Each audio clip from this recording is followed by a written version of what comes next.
CCTC एक multitasking post बन गया है जिसमें ticket booking, parcel booking, luggage booking, ticket and luggage की जांच करना काम शामिल है। आप सभी को पता ही होगा जैसे 2018 के बाद से सीसीटीसी और ईसीआरसी ये तीनों पोस्ट को मर्ज कर दिया गया है। मैं यकीन के साथ कह सकता हूं दोस्तों कि आप में से कई जनों ने इस टॉपिक पर ऑलरेडी कई सारे वीडियो देखे होंगे, लेकिन मैं आप सबसे वादा करता हूं कि इतना डिटेल में कभी किसी ने वीडियो बनाया नहीं होगा यूट्यूब पर। आगे बढ़ने से पहले बताऊं, कई लोगों को ये डाउट रहता है टीसी, टीई, टीटीई इनमें क्या अंतर है। देखिए जो टीसी है ये इनका पुराना नाम है, अभी इन्हें बदलकर टीई और टीटीई कर दिया गया है। तो जो भी सीसीटीसी जिनकी पोस्टिंग प्लेटफॉर्म में होगी वो एज ए टीई काम करेंगे, यानी टिकट एग्जामिनर, प्लेटफॉर्म में रहकर टिकटों की जाँच करेंगे। और जिनका भी एज ए पोस्टिंग टीटीई हुआ है यानी ट्रैवलिंग टिकट एग्जामिनर, वो ऑन बोर्ड ट्रेन में टिकटों की जाँच करते हैं। तो ये है इनका अंतर।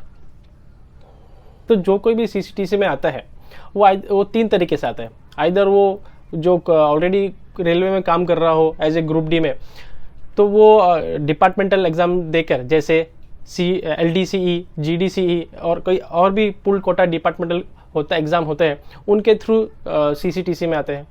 इसके अलावा कंपैशनेट ग्राउंड से भी कई सारे कैंडिडेट्स इस पोस्ट पर आते हैं। एंड आखिरी में RRB डायरेक्ट रिक्रूटमेंट के थ्रू आते हैं। अब बात करते हैं मेडिकल स्टैंडर्ड के बारे में। जो सीसीटीसी का जो मेडिकल स्टैंडर्ड रहता है वो है B2। तो रेलवे का जो मेडिकल एग्जाम रहता है वो नॉर्मल रहता है, इतना कुछ ज़्यादा हार्ड नहीं रहता है, ठीक है। तो इसमें आपका B2 आपका मेडिकल स्टैंडर्ड रहता है, इसमें डॉक्टर क्या चेक करते हैं, मुख्यतः से दो चीज़ें चेक करते हैं। एक तो आप फिजिकली फिट होने चाहिए। फिजिकली फिट मतलब नॉर्मल बंदा नॉर्मली चल फिर सकता है, दौड़ सकता है, नॉर्मली अपना काम कर सकता है बिना कोई प्रॉब्लम के, तो उसे कहते हैं फिजिकली फिट। दूसरा है आपका आंखें अच्छी होनी चाहिए। तो B2 में आपकी आंखें 6/9 एंड 6/12 का डिस्टेंट विजन होगा तो भी चलेगा।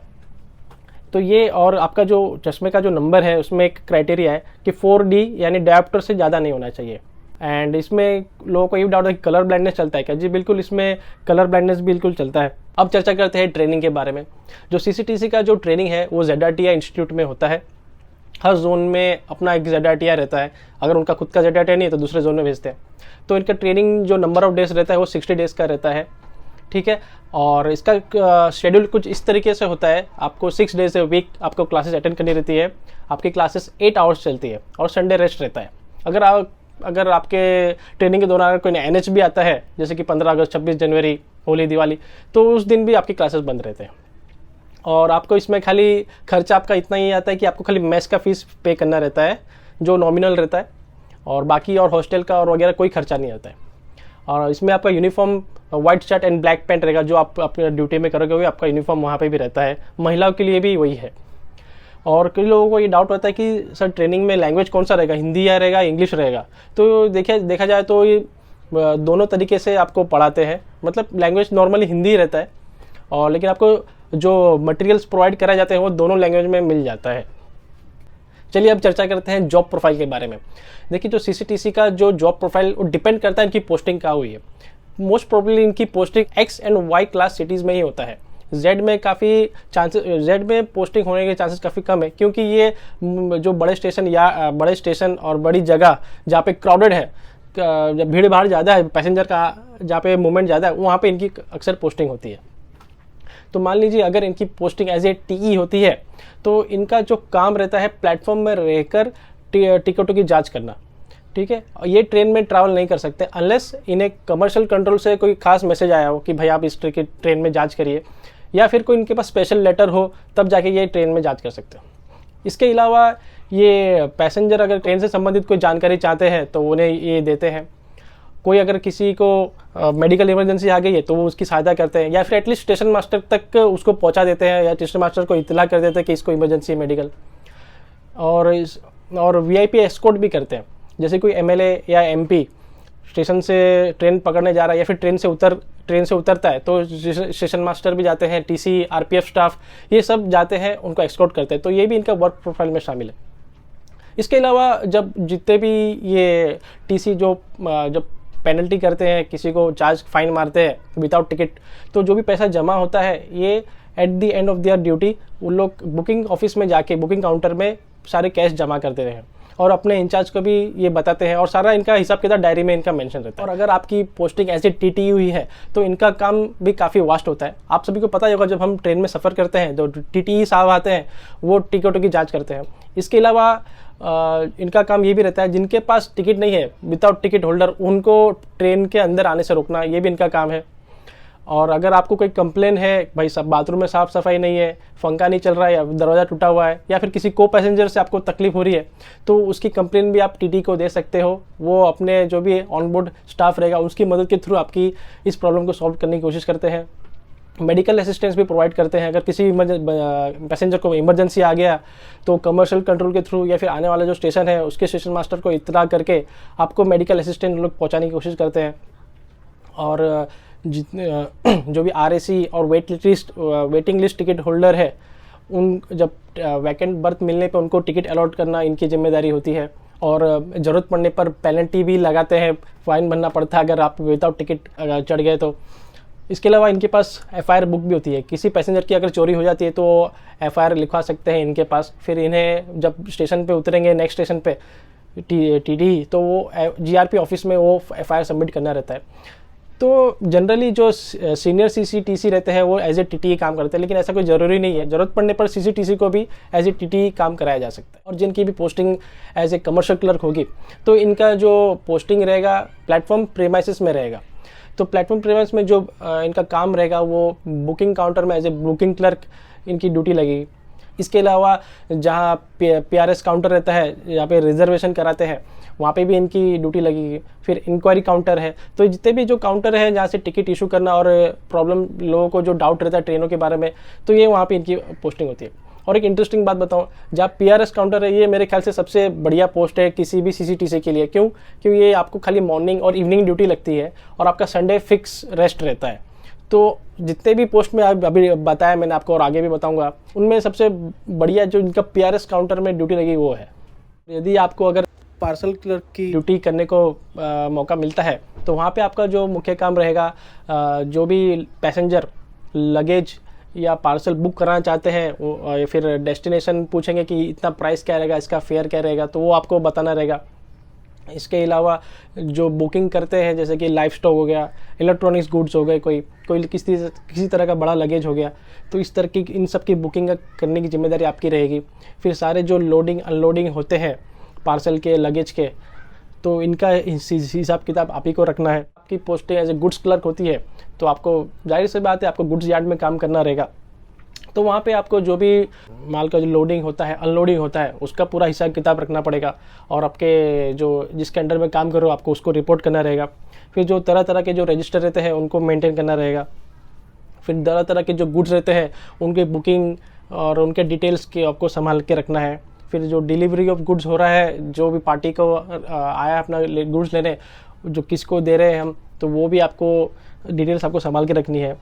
इसके अलावा और एक, जब आप ट्रेनिंग में आप पढ़ोगे तो वहाँ पे आपको सिखाया जाएगा कि डेमरेज चार्जेस और वारफेज चार्जेस, इनका भी आपको हिसाब किताब रखना है। तो ये जो टेक्निकल टर्म्स है, जो आप ट्रेनिंग करोगे, आपको वहाँ पे जो इंस्ट्रक्टर रहेंगे वो आपको समझाएंगे। चलिए अब जानते हैं इनके प्रमोशन के बारे में कि प्रमोशन में कितना समय क्या लगता है। जो सीसीटीसी रहता है ये लेवल 3 2000 ग्रेड पे का एम्प्लॉय रहता है। इनका जो पहला प्रमोशन है वो as a senior CCTC level 5 2800 grade pay में होता है। तो इनको करीब करीब ऑन एन एवरेज 3 साल के आसपास लग जाते हैं पहला प्रमोशन पाने में। जो इनका दूसरा प्रमोशन रहता है सीनियर सीसीटीसी से head TC level 6 42 grade pay, इनको करीब करीब 4 से 5 साल और लग जाते हैं। फिर जब इनका अगला प्रमोशन रहता है हेड सीसीटीसी से सीटीआई या टीटीआई, तो इनके जो कि 46 ग्रेड पे लेवल 7 का एम्प्लॉय रहता है, उन्हें करीब करीब 5 से 10 साल भी लग सकते हैं। अभी तो पे अपग्रेडेशन आ गया है, तो पे अपग्रेडेशन आने के बाद आप सीसीटीसी से लेवल 6 से लेवल 9 तक 54 ग्रेड पे तक आप जा सकते हो अपने रिटायरमेंट तक। और एक इम्पॉर्टेंट बात, ये जितने भी मैंने आपको ईयर्स बताए प्रमोशंस के, तो ये ज़रूरी नहीं है कि आपका नॉर्थ ईस्ट में कोई बंदा देख रहा है या कोई नॉर्थ या कोई साउथ में कोई, या फिर उत्तर प्रदेश या दिल्ली में, वहाँ पे भी सेम प्रमोशन ऑफ ईयर्स इतना ही लगेगा। हो सकता है इससे कम भी लगे और ज़्यादा भी लग सकता है। अगर आप चैनल पे अभी तक बने हो तो मैं आप सबसे अनुरोध करता हूँ, कृपया लाइक एंड शेयर ज़रूर कीजिएगा ताकि ज़्यादा से ज़्यादा लोगों तक ये वीडियो पहुँचे। हम डिस्कस करते हैं सीसीटीसी के ड्यूटी आवर्स और रेस्ट के बारे में। देखिए, जो जनरली जो बाकी सब ड्यूटीज़ जो एम्प्लॉयज़ ड्यूटी करते हैं उसी तरीके से ये भी 8 घंटा डेली करते हैं और हफ्ते में एक रेस्ट रहता है। तो लेकिन एक इनमें एक्सेप्शन है वो TTE का। इनका जो वर्क ड्यूटी ऐसा कोई फिक्स नहीं रहता, 8 ही घंटा रहेगा। ये डिपेंड करता है कि टाइमिंग ऑफ द ट्रेन। मान लीजिए वेस्टर्न रेलवे में जो स्टेशन है बांद्रा टर्मिनस से अमूमन जो TTE रहते हैं वो बांद्रा से लेके वडोदरा तक लेके जाते हैं, तो करीब करीब 6 घंटे का सफ़र है।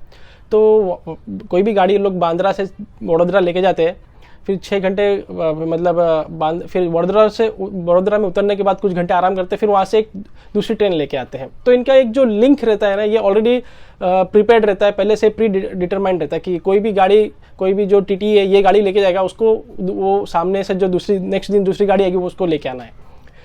तो इनका कोई ड्यूटी मतलब ऐसा फिक्स नहीं रहता कि 6 घंटे करना पड़ेगा। हो सकता है इससे भी कम भी हो सकता है इससे ज़्यादा भी हो। मतलब हफ्ते में आपको 48 घंटा ड्यूटी करनी है। तो अगर किसी क्वेश्चन ये भी पूछता है कि अगर ट्रेन लेट हो जाती है तो इनको क्या अलग से कोई अलाउंस मिलता है?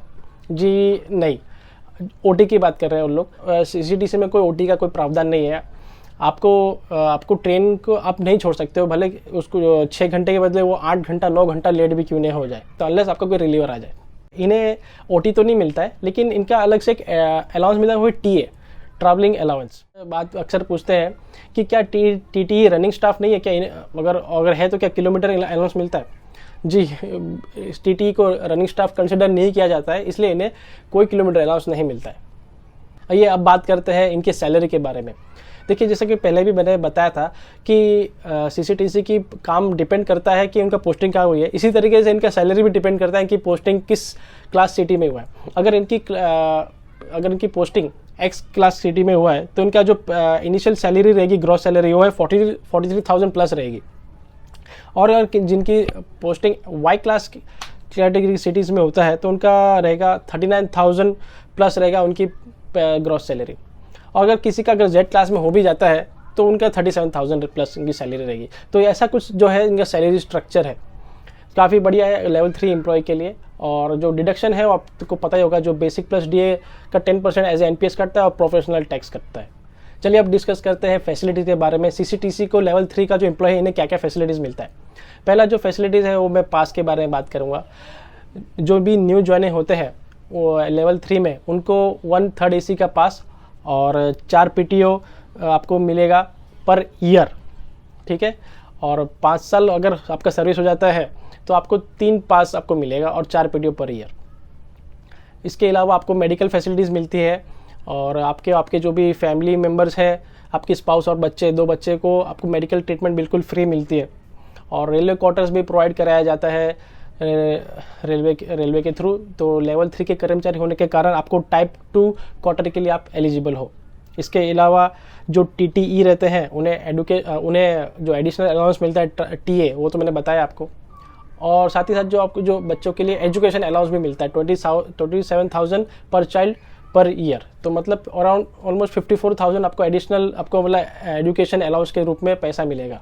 और भी कई सारी फैसिलिटीज़ हैं जो रेलवे एम्प्लॉयज़ को मिलते हैं। मैंने उसके लिए अलग से एक वीडियो बनाया है कि रेलवे एम्प्लॉयज़ को क्या क्या फैसिलिटीज़ मिलती है। मैं आपको वीडियो के लिंक शेयर कर दूंगा, तो आप ज़रूर देखिएगा, काफ़ी इंटरेस्टिंग वीडियो है वो भी।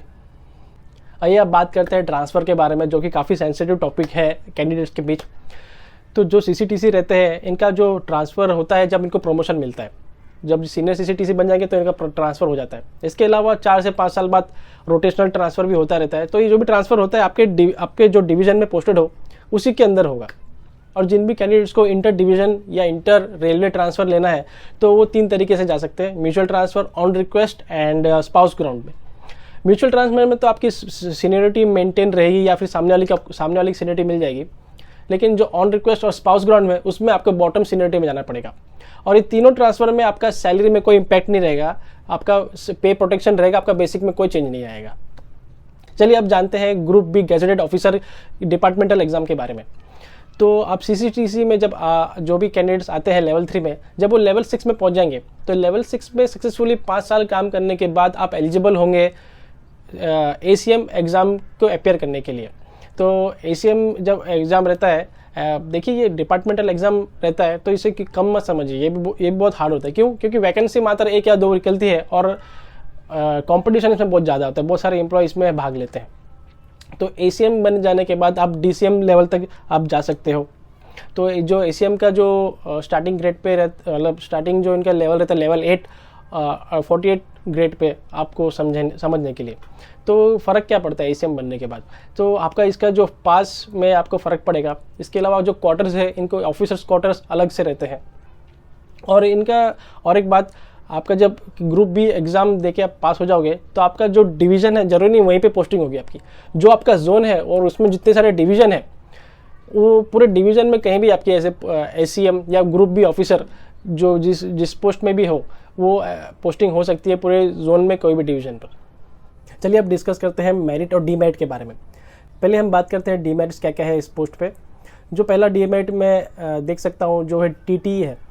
ये ट्रेन में ट्रैवल करते हैं, ट्रेन में काम करते हैं, काफ़ी मेहनत करते हैं, लेकिन इन्हें as a running staff consider नहीं किया जाता है। तो और इन्हें ना ही किलोमीटर अलाउंस मिलता है, ना ही 30% एडिशनल बेसिक का मिलता है इन्हें, जैसे लोको पायलट और ट्रेन मैनेजर को मिलता है। दूसरा इसी से रिलेटेड है, ट्रेन लेट हो जाने बाद भी इनको कोई additional allowance as a OT overtime नहीं मिलता है। भले इनका टाइम ज़्यादा हो गया हो अपने ड्यूटी आवर से, लेकिन इन्हें कोई OT नहीं मिलता है। तीसरा, इनका स्लो प्रमोशन देखा गया है कई कई डिवीज़न में, हो सकता है मैं गलत भी हूँ। कई कई डिवीज़न में इनका प्रमोशन काफ़ी स्लो होता है, 10 साल लग जाते हैं इन्हें हेड TC में पहुँचने तक। ये तो हो गए इनके डीमेरिट्स के बारे में। चलिए अब बात करते हैं इनकी मेरिट्स क्या क्या है। जो पहला जो मेरिट है, नो डाउट रेस्पेक्टेड जॉब है। जो TE या TTE रहते हैं इनका काफ़ी रेस्पेक्ट है पब्लिक के बीच में। जैसे आप ट्रेन में जब सफ़र करते हो तो सब लोग घेर के खड़े हो जाते हैं, सर हमारा टिकट हमें करा दीजिए। कोई स्टेशन मास्टर को इस बारे में नहीं पूछता है। दूसरा, जो TTE रहते हैं भले इनको OT नहीं मिलता लेकिन TA तो मिलता है, ट्रैवलिंग अलाउंस। जो भी लेवल 6 एंड अबव है उनका TA तो काफ़ी अच्छा बन जाता है। तीसरा जो सबसे इम्पोर्टेंट मैं अगर कहूँगा सबसे अच्छा मेरिट है ये कि पोस्टिंग इनका X and Y class cities में ही होता है। तो इससे होता ये है कि आपकी फैमिली के लिए काफ़ी अच्छा है, आप अपनी फैमिली के साथ इन जगहों पे रह सकते हो। और अगला जो पॉइंट है वो है ये नॉन सेफ्टी कैटेगरी में आता है। जो भी बाकी जो पोस्ट है जो सेफ्टी कैटेगरी में आते हैं वहाँ पे तो गलती की कोई गुंजाइश नहीं है, जैसे स्टेशन मास्टर हो गया, ट्रेन मैनेजर। लेकिन यहाँ पे एक बार गलती हो गया तो चल जाएगा, ज़्यादा से ज़्यादा क्या होगा। अगला जो मेरिट है इनका, ये लेडीज़ के लिए बिल्कुल सूटेबल जॉब है। क्यों? इनकी posting X and Y class cities में ही होती है, बड़े जगहों पे होती है, तो सेफ्टी के रिलेटेड कोई इशू नहीं रहेगा। आपके साथ काम करने वाले और भी लोग रहेंगे, आने जाने में आपको कोई दिक्कत नहीं होगी। तो इस तरीके से मैं ये सेफ़ जॉब मानता हूँ लेडीज़ के लिए। आपको बिल्कुल ये जॉब करना चाहिए। आशा करता हूँ दोस्तों आपको वीडियो पसंद आया होगा। अगर आपको वीडियो पसंद आया तो स्क्रीन पे दिया गया आप ये वीडियो भी देख सकते हो।